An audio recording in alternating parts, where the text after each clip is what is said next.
Guys. So ഞാനിന്ന് പറയാൻ പോകുന്നത് ചെറിയൊരു ഫ്രണ്ട്ഷിപ്പിനെ കുറിച്ചാട്ടോ, എൻ്റെ ലൈഫിലുള്ള ഒരു ഫ്രണ്ട്ഷിപ്പ്. അപ്പോൾ എൻ്റെ കൂടെ ഒരു കുട്ടി വർക്ക് ചെയ്യുന്നുണ്ട്. ആളുടെ പേര് സംഗീത എന്നാണ്. She's from Nepal. ആൾ നന്നായിട്ട് ഹിന്ദി സംസാരിക്കും. ഈ നേപ്പാളികളുടെ ഒരു പ്രത്യേകത, അവർ നന്നായിട്ട് ഹിന്ദി സംസാരിക്കും.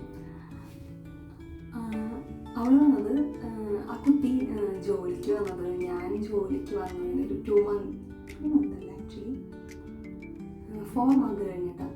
പക്ഷെ വെരി ഫസ്റ്റ് ഡേ തന്നെ ഞങ്ങൾ സംസാരിച്ചു തുടങ്ങി. ആക്ച്വലി ഞങ്ങളുടെ ജോലി സ്ഥലത്തൊരു പ്രത്യേകത എന്ന് വെച്ച് കഴിഞ്ഞാൽ, നമ്മൾ കൂടുതലും മെഷീൻസിൻ്റെ കൂടെ വർക്ക് ചെയ്യുന്ന കാരണം കൊണ്ട് എനിക്ക് തന്നെ 3 വലിയ മെഷീനറി നോക്കാനുണ്ട്. അപ്പോൾ അതെന്ന് പറയുന്നത് കുറേ ഫീറ്റ് അപ്പാർട്ടാണ്. അപ്പോൾ നമുക്ക് ഒരാളെ കണ്ട് സംസാരിക്കാമെന്ന് വെച്ച് കഴിഞ്ഞാൽ അതിൻ്റെ ഇടയിൽ നമ്മൾ സ്ട്രഗിൾ ചെയ്ത് വേണം സംസാരിക്കാൻ.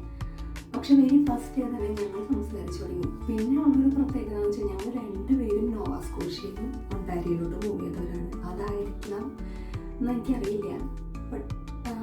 പെട്ടെന്ന് തന്നെ നമ്മൾ കമ്പനി ആവാൻ തുടങ്ങി. ഈ 12 hour ഷിഫ്റ്റിൽ നമ്മൾ ആകെ കൂടി കാണാൻ 10 minutes 15 minutes ആണ്.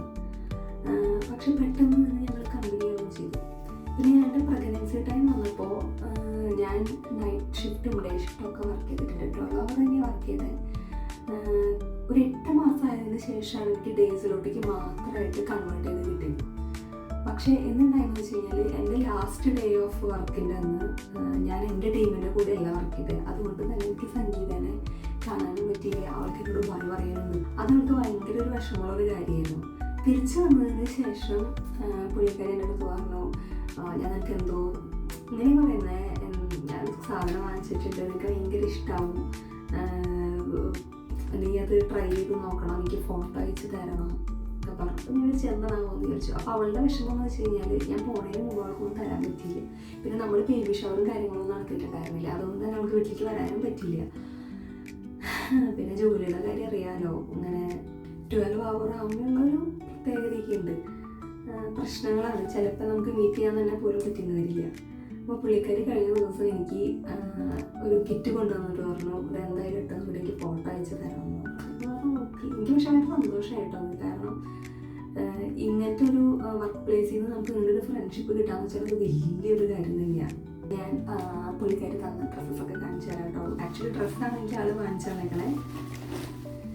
ഫസ്റ്റ് ഡ്രസ്സ് വന്നിട്ട്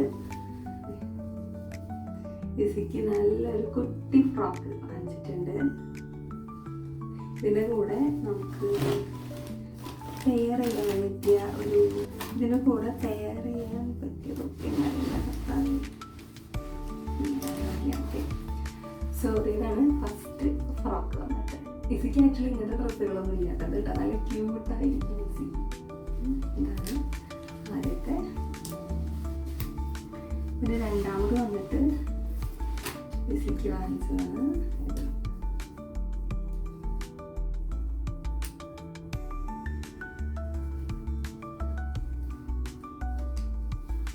പിന്നെ വാങ്ങിച്ചു വന്നത്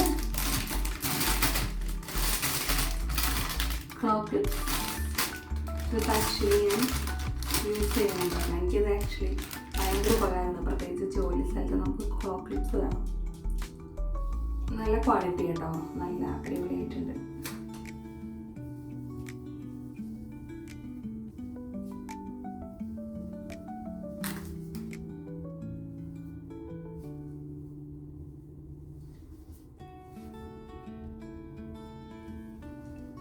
നന്നായിട്ടില്ലേ?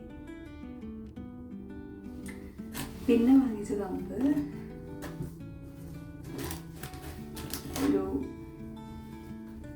ഒരു ചെറിയൊരു ടോപ്പ്, ഹൈ വേസ്റ്റ് പാൻറ്റിൻ്റെ കൂടെയൊക്കെ ഇടാൻ പറ്റിയൊരു top.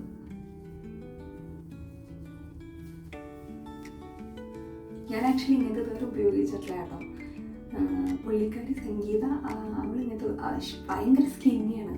3 years old but look like 18 years. ഇത് ഹൈ വേസ്റ്റ് പാൻറ്റിൻ്റെ കൂടെ ഇരുന്നു.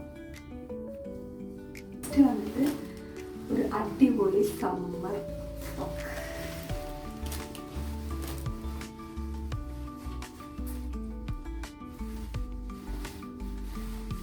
പുള്ളിക്കാർക്ക് എൻ്റെ സൈസൊക്കെ എങ്ങനെയാണെന്ന് ഞാൻ പറഞ്ഞിട്ട് കൊടുത്തിട്ടുണ്ടായില്ല. പക്ഷെ ചിലപ്പോൾ ഓൺലൈനിൽ നിന്ന് എപ്പോഴും പർച്ചേസ് ചെയ്യുന്ന ആൾക്ക് അറിയാമായിരിക്കും, എനിക്കറിയില്ല. പക്ഷെ ഇത് പെർഫെക്റ്റ് സൈസ് ആയിരുന്നു കേട്ടോ, മീഡിയംസ്.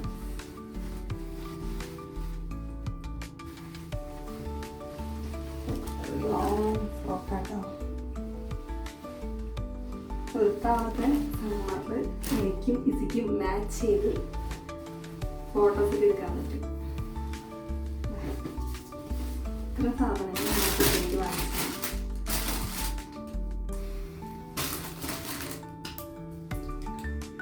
ഞാനിത് ട്രൈ ചെയ്തിട്ട് വീഡിയോ കാണിച്ചു.